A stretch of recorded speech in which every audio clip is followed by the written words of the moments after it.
जानते हैं क्या बताता है आयुर्वेद वात पित्त और कफ के बारे में। बहुत बार लोगों को ऐसा लगता है पेट में जो गैस खुलती है वो यानी वात, जो एसिडिटी होती है वो यानी पित्त और जो खांसी में से बलगम निकलता है वो यानी कफ।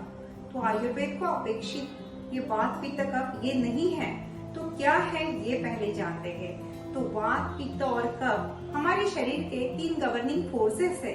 अगर ये समतोल स्थिति में है, इक्विलिब्रियम में है, तो हमारे शरीर की फिजियोलॉजी अच्छी रहेगी, मतलब हमारी हेल्थ अच्छी रहेगी। अगर ये ज्यादा क्वांटिटी में बढ़ गए हैं तो ये पैथोलॉजिकल हो जाते हैं, मतलब हमें बीमारी पैदा कर सकते हैं।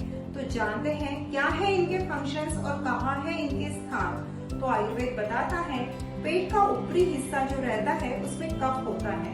तो पेट का ऊपरी हिस्सा अगर हम जब बोलते हैं तो देखिए ऊपर क्या क्या आता है, जैसे आपके लंग्स है, गले में थायराइड है, फिर ऊपर फेस है, ब्रेन है, ये सब कफ के अंतर्गत आता है। तो यहाँ पे कफ वास्तव्य करता है। पेट का निचला हिस्सा और स्मॉल इंटेस्टाइन का फर्स्ट पार्ट यहाँ पे पित्त वास्तव्य करता है। तो राइट साइड में आपका आता है लीवर और गॉल ब्लैडर और लेफ्ट साइड में आपका आता है स्प्लीन और पैनक्रियास।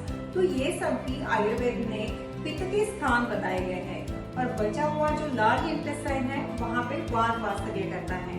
तो वहाँ पे लार्ज इंटेस्टाइन के अतिरिक्त क्या क्या आता है, तो किडनीज आती है, यूरिनरी ब्लैडर आता है, यूरेटर्स आते हैं, यूरेथ्रा आता है और फीमेल्स में यूट्रस भी आता है। तो ये सब स्थान वात के बताए गए हैं। तो अभी आइए जानते हैं क्या है इनके फंक्शंस। तो पहले हम स्टार्ट करेंगे कफ से। तो कफ इज रिस्पॉन्सिबल फॉर ग्रोथ, मतलब क्या कि हमारे शरीर में हमारी जो भी अच्छी ग्रोथ होती है उसका कारण शरीर का कफ रहता है। अभी जब हमारी ग्रोथ पूरी हो गई है तो क्या है ये कफ का क्या कारण है, अभी भी कफ शरीर में क्यों है। तो हमारे शरीर में बहुत सारी नई पेशियां मरती हैं और बहुत सारी नई पेशियां जन्म लेती है। इसको बोलते हैं वेयर एंड टेयर। तो ये जो वेयर एंड टेयर बढ़िया तरीके से रिपेयर करना है, रिजुविनेट करना है, तो इसके लिए लगता है शरीर में कफ। तो कफ हमारे शरीर में बहुत जरूरी रहता है। इसके लिए आयुर्वेद बताता है बचपन की जो एज रहती है, बचपन की जो आयु रहती है, ये कफ की रहती है। अभी हम देखते हैं पित्त का क्या है काम, मतलब पित्त का फंक्शन रहता है डाइजेशन और मेटाबॉलिज्म। ये दोनों में काफी अंतर है और ये दोनों के दोनों अत्यावश्यक होते हैं।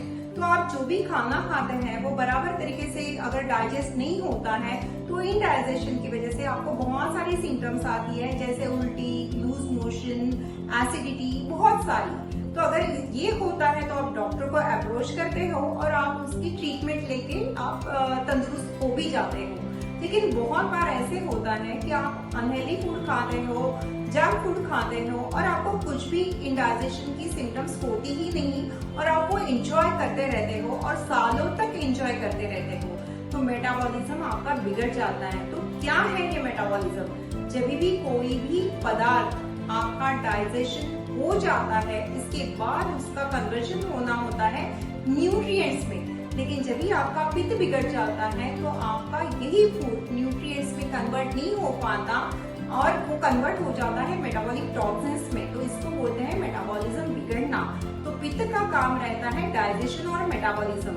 और आज हम जो भी बीमारियां देखते हैं तो वो होने का कारण यही होता है कि आप fast food, junk food enjoy करते हो, आपका पित्त बिगड़ जाता है और वो मेटाबोलाइज नहीं कर। सारी बीमारियां हमें high blood pressure, high cholesterol या टाइप 2 डायबिटीज, ओबेसिटी, इनके फॉर्म में दिखाई देती है। अभी बचा वात। वात का काम होता है सर्कुलेशन, सेंसरी मूवमेंट्स और कॉग्निशन। इसका मतलब क्या, जो भी न्यूट्रिएंट्स होते हैं एक जगह से दूसरी जगह पे लेके जाने के लिए वात की मोबाइल प्रॉपर्टी, वात चल गुण का रहता है, इसको बोलते हैं मोबाइल प्रॉपर्टी। तो मोबाइल प्रॉपर्टी की वजह से ये सब होता है।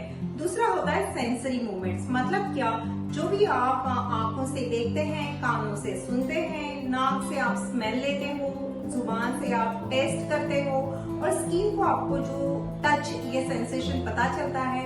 तो ये सारे फंक्शंस वात के अंदर होते हैं। दूसरा होता है मोटर मूवमेंट्स। मोटर मूवमेंट्स मतलब क्या, जो भी आप मूवमेंट्स करते हो, what ever it may be, मतलब आप चलते हो या कभी कभार आपका घुटना दर्द करता है तो आप वो मूवमेंट नहीं कर पाते हो, तो ये सारी मूवमेंट्स जो भी आप करते हो वो वात के अंडर आती है। और चौथा फंक्शन रहता है वात का कॉग्निशन, मतलब आप जो भी बढ़िया तरीके से सोचते हो वो सोच भी आपकी वात की वजह से है।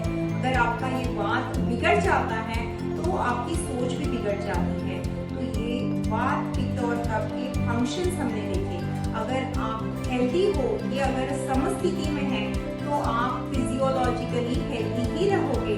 लेकिन जो भी आपका खाना पीना होता है तो वात बढ़ाने वाला, पित्त बिगाड़ने वाला या कफ बिगाड़ने वाला रहेगा, तो आपके शरीर में ये पित्त, कफ वगैरह वात दोष बढ़ जाते हैं और आपको बीमारी निर्माण कर देते हैं।